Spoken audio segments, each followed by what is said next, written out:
आज देखना है कि बैलेट पेपर से ईवीएम का सफ़र क्या रहा। ठीक है, यानी बैलेट पेपर को हटाकर ईवीएम क्यों उपयोग किया जाने लगा। यदि हम बात करें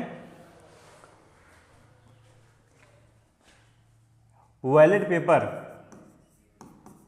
से जब वोटिंग होती थी टाइम मैक्स ज़्यादा लगता था, वोटिंग होने में और गिनती में भी समय लगता था, तो परिणाम लेट से आता था। इसमें धांधलेबाजी भी हो जाती थी क्योंकि पर्ची को मोड़ने का तरीका भी बहुत से लोगों को नहीं मालूम होता है। डिब्बे में जब डाल दिया जाता है, इसमें बॉक्स बना रहता है ना, इसमें पर्ची डाला जाएगा, इसमें कोई पानी डाल देता था, इसमें स्याही डाल देता था, जिससे जिसमें जो वोट रहते थे क्या हो जाते थे, खराब हो जाते थे। ठीक है, यानी जैसे मान चलिए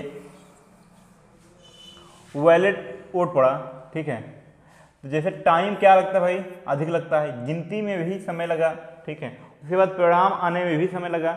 लेकिन जब कोई भी पक्ष, दो लोग होते हैं ना, कोई भी दल जब ताकतवर हो जाता है और उसको मालूम चला कि हमारा वोटिंग इसमें या वोट कम पड़ा है, तब क्या करता है, बैलेट पेपर किसमें डाला जाता है, एक डिब्बे में।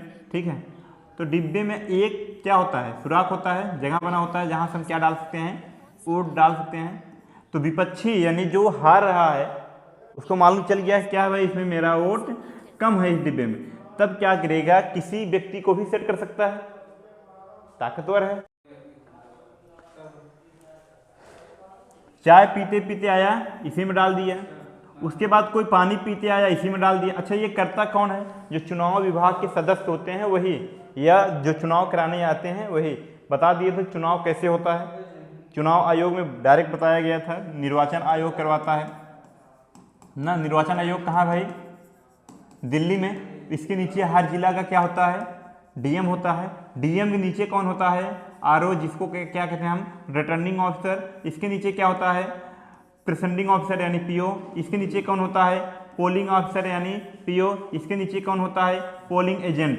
ठीक है, ये क्या होता है, जिस पार्टी का चुनाव हो रहा है, यानी हर पार्टी के क्या होते हैं, पोलिंग एजेंट वहाँ टहलते रहते हैं। बाकी ये सभी के सभी क्या होते हैं, सरकारी की तरफ होते हैं, यानी सरकार की तरफ से होते हैं। इनकी नियुक्ति किया कौन रहता है, निर्वाचन आयोग। ठीक है, तो इसीलिए ध्यान देना, जब वोटिंग पड़ती है किस तरीके से, बैलेट पेपर की तरह, तब इसमें क्या हो जाती है, धांधलेबाजी हो जाती है और डिब्बे को ही नाश कर दिया जाता है।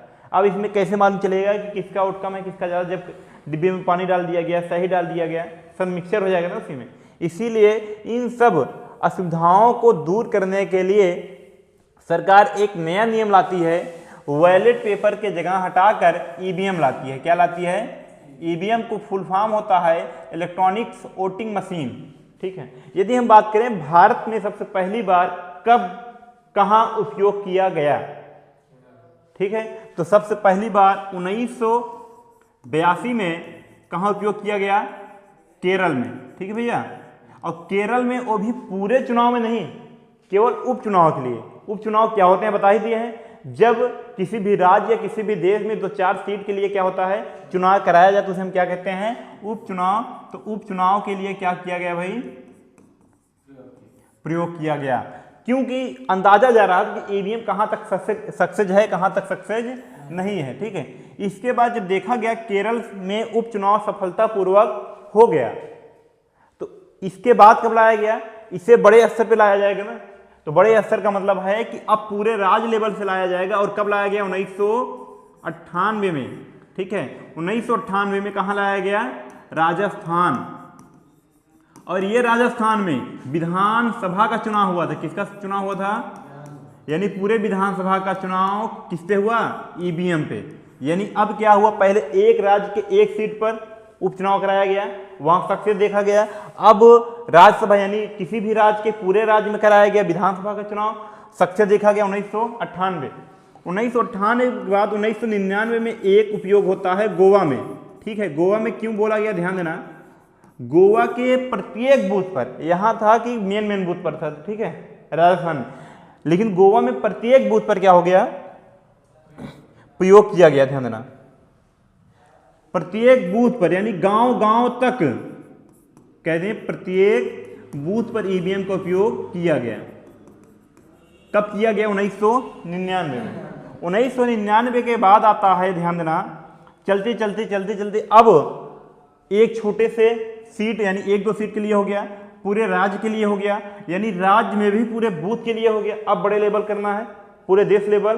तो 2004 में चुनाव होता है लोकसभा का चुनाव। किसका चुनाव होता है? लोकसभा का चुनाव होता है, जो पूरे देश लेवल में क्या उपयोग किया जाता है भाई? ईवीएम। इस समय प्रधानमंत्री कौन बना था? डॉक्टर मनमोहन सिंह। समझ में आया? यानी डॉक्टर मनमोहन सिंह के कार्य समय से ही ईवीएम का उपयोग किया जा रहा है, क्योंकि 4 में ही तो डॉक्टर मनमोहन सिंह प्रधानमंत्री बने थे, 4 से 14 तक। ठीक है, पर एक चीज और ये ध्यान देना, ईवीएम में ये नहीं था, जब बैलेट पेपर होता था तो उसमें एक ऑप्शन था कि आप किसी को नहीं चुनते हैं तो वोट नहीं देने जाते हैं। तो यही कंडीशन था कि ईवीएम में एक नया संशोधन किया गया। ठीक है, उसमें आया था, देखे होगे आप लोग, सुने भी होंगे, NOTA, none of the above कहते हैं। ठीक है, नन ऑफ द एबव, यानी हम किसी को पसंद नहीं करते हैं। तो नन ऑफ द एबव का उपयोग किया गया 2013 में। कब किया गया? पहली बार नन ऑफ द एबव का उपयोग किया गया 2013 में। कहां किया गया? छत्तीसगढ़ में। छत्तीसगढ़ में नन ऑफ द एबव का उपयोग किया गया, नोटा। ठीक है, अब ये बात करें, नोटा में एक संशोधन और करना चाहिए। जैसे मान के लिए 10 लोग खड़े हैं, 10 लोग खड़े हैं, हमारे यहाँ क्या है, 10 में जो सबसे ज्यादा वोट पा जाएगा वही क्या हो जाएगा? जीत गया। लेकिन ऐसा नहीं होना चाहिए। देखिए, बताया गया है कि यदि अपने वोट का 1/6 वोट पाता है तब उसकी जमानत जब्त नहीं होगी ना। लेकिन कहीं कहीं ऐसे भी गांव देखे गए हैं जहां है 3000 वोटिंग। कितने वोटिंग हैं? और खड़े हो गए हैं 20 लोग। ठीक है, 3000 का 1/6 कितना वोट होगा? 5 वोट होगा क्या? 5 वोट होगा ना। अब सोचो 20 से भाग दो, कितना वोट जाएगा इसमें? कट गया, काटोगे 150 वोट। एक व्यक्ति पर कितना गया? यानी कोई भी व्यक्ति 5 वोट नहीं पाया था, यानी जमानत राशि सबकी जब्त थी, लेकिन जीत भी गया उसी में से।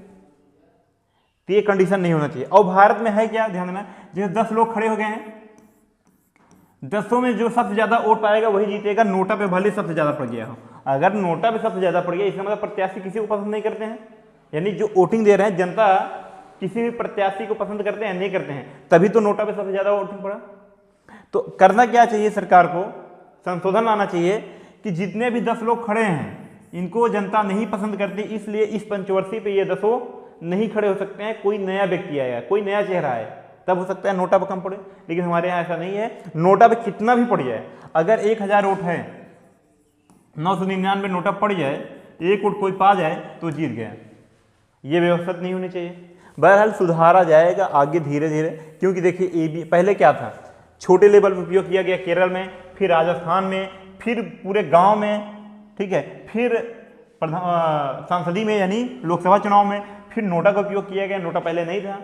इसके बाद क्या किया गया, ध्यान देना, कुछ लोग कहते थे कि वोटिंग में क्या होती है, धांधलेबाजी होती है, तो ये दोनों मशीन होती थी, ये नहीं होती थी।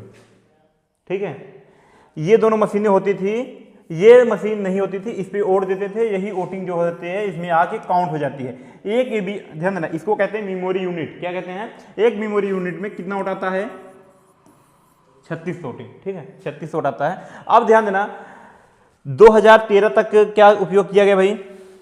नोटा का उपयोग किया गया। 2013 के बाद ही क्या आ गया? वीवीपैट। लेकिन 2013 में नहीं आया था, कब आया था? 2017 में। क्या आया? वीवीपैट। देखिए हमारे यहां इतना झूठ बोल दिया जाता है। ठीक है, जैसे मान के लिए किसी भी चीज को आप अगर एक सही बात है 100 बार गलत बोल दिए तो गलत ही माना जाएगा, क्योंकि 100 लोग गलत बोल रहे हैं, 1 लोग सही बोल रहे हैं। इसी प्रकार से यदि देखो, चांद पे गड्ढा है, चांद एक उपग्रह है, लेकिन क्या कहते हैं? चंदा मामा। ये झूठ है ना, चांद एक उपग्रह है, पृथ्वी का है ना, लेकिन क्या कहते हैं हम? चंदा मामा। उसी प्रकार से क्या कहते हैं, ध्यान देना, चांद पे गड्ढा जो दिखाई देता है आकृति, उस पर उल्का पिंड गिरा है। ठीक है, उल्का पिंड के कारण चांद पे क्या होता है? गड्ढा दिखाई देता है। लेकिन कुछ लड़के कहते हैं मेरी महबूबा चांद जैसे। अब महबूबा खुश, एकदम फूल के गदगद कि हमें बढ़ गई कहाँ? उसके चेहरे पे क्या हुआ है? दाग होगा तभी तो बढ़ गई कर रहा है। ठीक है, तो लेकिन वही है ना, झूठ और सच का पहचान हम कर नहीं पाते हैं। ध्यान देना 2013 में क्या उपयोग किया गया भैया, 2017 में बीबी पैड, ठीक है। इसमें क्या था बीबी पैड में, जब हम किसी भी व्यक्ति को वोट देंगे, इस पे बटन दबाएंगे, उसका वोटिंग काउंट किस में होगा, मेमोरी यूनिट में, लेकिन जिसको दबाए हैं उसकी पर्ची कहाँ निकल के आएगी, यहाँ। इसे क्या हो जाएगा, वेरीफाइड हो जाएगा। क्या हो जाएगा, वेरीफाइड। इसीलिए इसे क्या कहा जाता है, फुल फॉर्म क्या है भाई,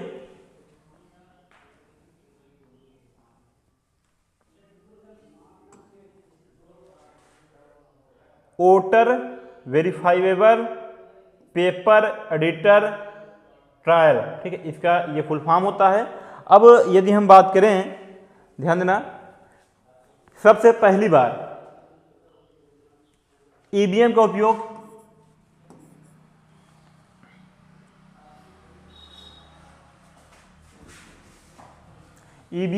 सबसे पहली बार कहाँ हुआ भाई, ईवीएम का उपयोग सबसे पहली बार केरल में हुआ। कहाँ हुआ, केरल में। कब हुआ था, 1982 में।